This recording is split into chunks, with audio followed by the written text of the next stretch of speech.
할렐루야. 우리 주 예수 그리스도의 은혜와 평강이 오늘 하루 할렐루야 모든 지체 가운데 또한 함께 말씀을 나누는 성도 가운데 충만히 임하길 예수 그리스도의 이름으로 선포합니다. 9월 18일 금요일 아침 예배 성삼위 하나님께 올려드립니다. 사도신경으로 우리의 신앙을 고백합니다. 전능하사 천지를 만드신 하나님 아버지를 내가 믿사오며 그 외아들 우리 주 예수 그리스도를 믿사오니 이는 성령으로 잉태하사 동정녀 마리아에게 나시고 본디오 빌라도에게 고난을 받으사 십자가에 못 박혀 죽으시고 장사한 지 사흘 만에 죽은 자 가운데서 다시 살아나시며 하늘에 오르사 전능하신 하나님 우편에 앉아 계시다가 저리로서 산자와 죽은 자를 심판하러 오시리라. 성령을 믿사오며 거룩한 공예와 성도가 서로 교통하는 것과 죄를 사하여 주신 것과 몸이 다시 사는 것과 영원히 사는 것을 믿사옵나이다. 아멘. 오늘 하나님의 말씀은 에스겔 11장 1절부터 13절까지입니다.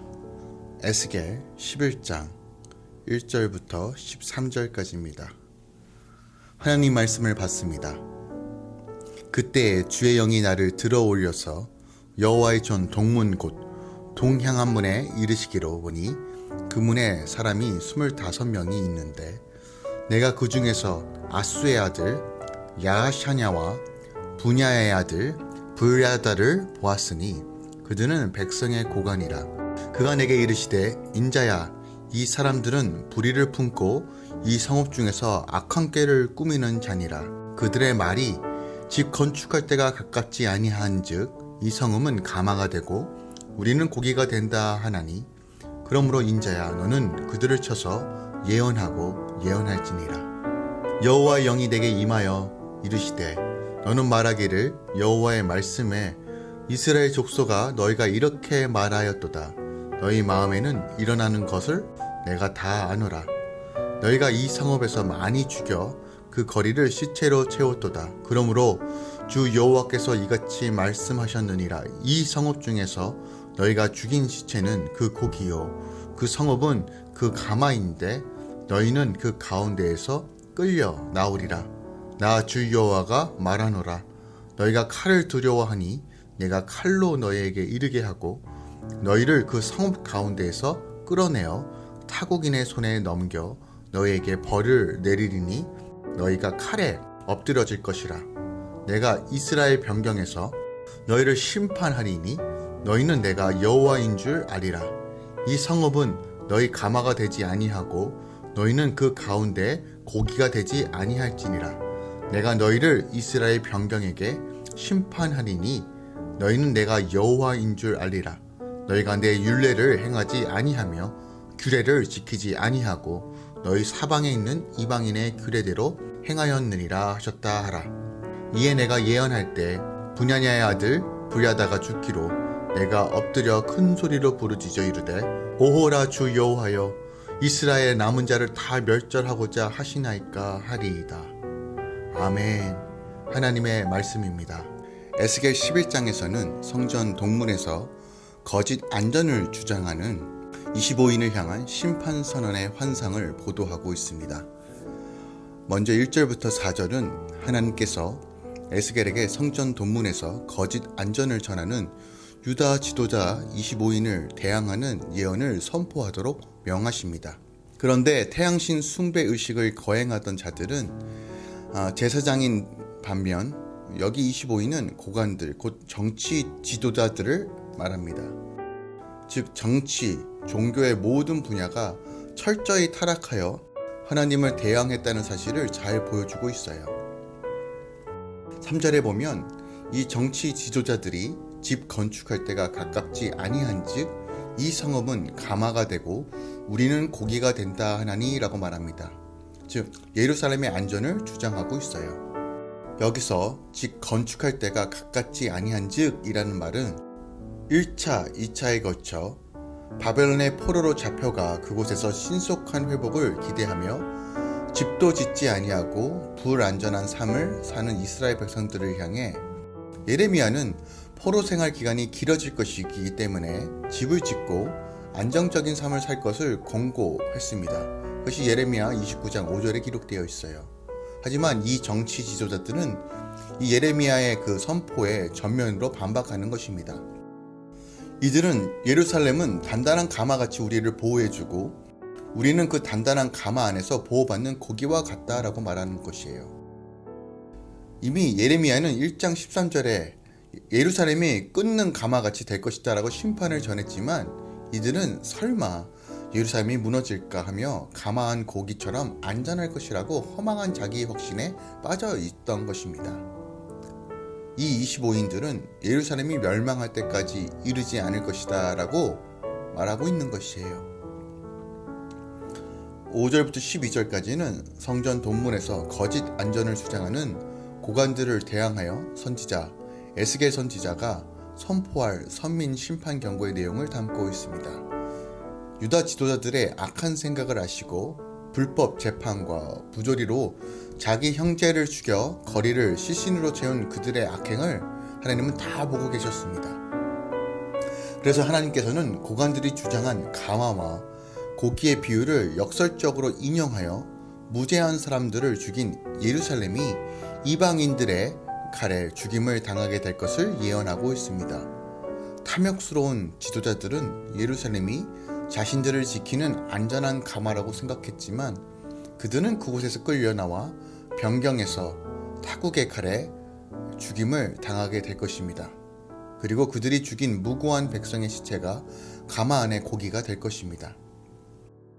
악한 지도자들은 이스라엘 변경에서 심판받은 후에야 비로소 하나님이 여호와신 것과 하나님의 말씀을 지키지 않고 우상 숭배한 자신들의 죄를 알게 될 것입니다. 본문은 오직 하나님만이 가장 완벽한 피난처이며 하나님 안에 거할 때만이 참된 안식이 있다는 사실을 다시 한번 분명하게 강조합니다. 마지막으로 13절에서는 에스겔이 심판 예언을 선포하는 중에 25인의 고관 중에 하나였던 불다랴가 죽은 사실과 그 사실을 목도한 에스겔이 하나님의 심판 예언이 옳음을 입증하고 있습니다. 당시 예루살렘 사람들은 에스겔, 예레미야 같은 하나님의 참 선지자들이 거듭 심판을 경고함에도 불구하고 성전에 대한 미신적 숭배와 예루살렘에 대한 지나친 신뢰로 말미암아 자신들은 결코 멸망하지 않을 것이라고 생각했습니다. 영적인 눈과 귀가 어두워져 심판의 메시지가 선포됨에도 불구하고 여전히 죄를 회개하지 않고 계속해서 죄를 탐닉하고 추구하며 이방인들보다 더 악을 행하고 있었습니다. 그러나 그들의 기대와 달리 예루살렘은 함락되고 그들은 모두 파멸에 이르게 됩니다. 오늘날에도 많은 사람들이 이미 세상에 대한 하나님의 심판이 선포되었음에도 불구하고 그렇게 심각하게 생각하고 있는 이는 소수에 불과한 것 같습니다.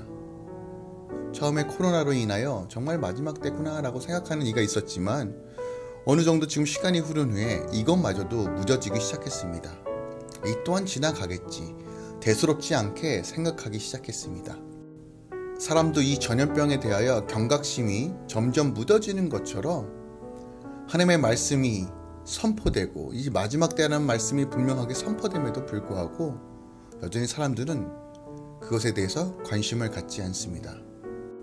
우리는 이전보다 다른 세상에 살고 있습니다. 지금은 이전과 같지 않은 뉴 노멀 시대라고 말하지만 이젠 새로운 것에 사람들은 이젠 적응해갔고 이 적응해가는 이 시즌에 점점 더 이것이 당연한 것으로 지금 이렇게 살아가는 것이 원래 당연한 것이야 라고 점점점 묻어지고 있습니다. 다만 우리가 귀 기울이고 지금 이 시대에 일어나고 있는 일들을 자세히 살펴보길 원합니다. 예전에 신년에 한번 일어날까 말까 했던 자연재해와 전염병들 지금 하루가 멀다 하고 생기고 있습니다. 기근과 지진, 태풍, 쓰나미, 메뚜기떼, 코로나 바이러스 외 다수의 바이러스들, 산불, 빙하가 녹고요.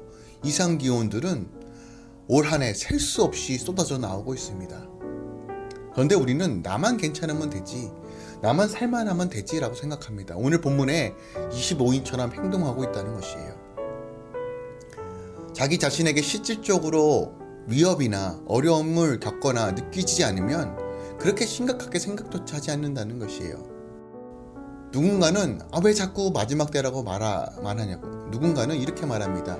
왜 지금이 자꾸 마지막 때라고 말하면서 사람들을 불안과 공포로 심어주냐고. 그러지 말라고 말하는 사람도 있습니다.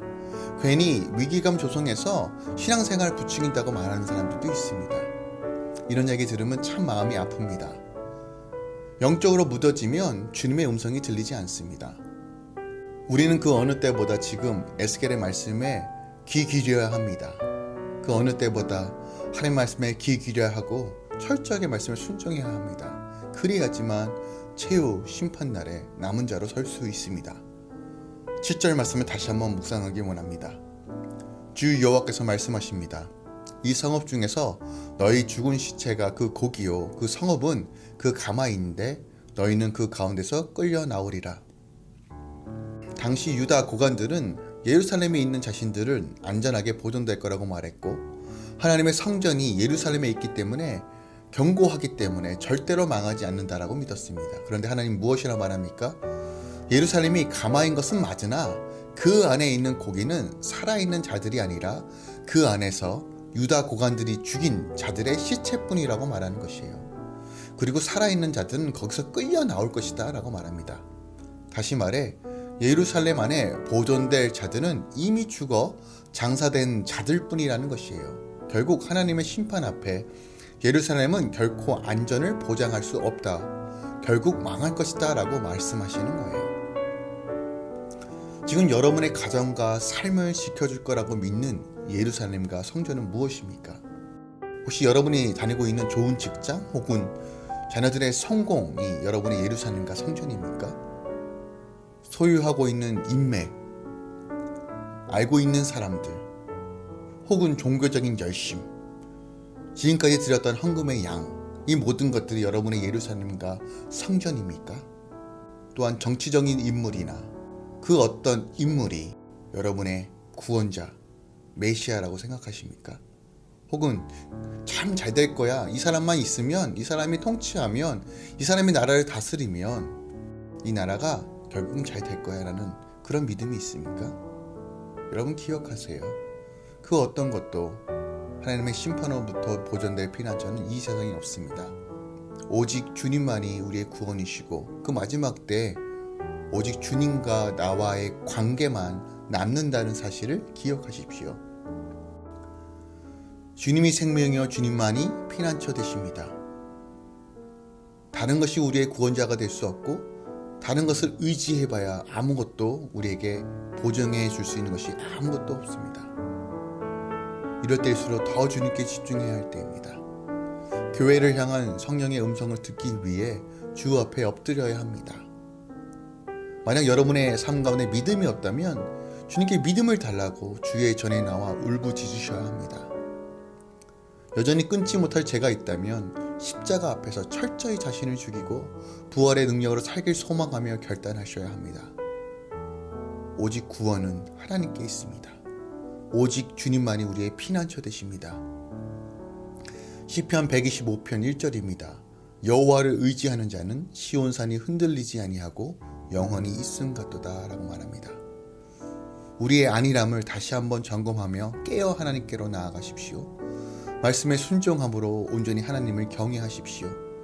삶을 구별되어 삶으로 예배드리며 주의 전에 나와 하나님께 부르짖으며 다시 한번 우리의 삶과 믿음을 점검해 보기 원합니다.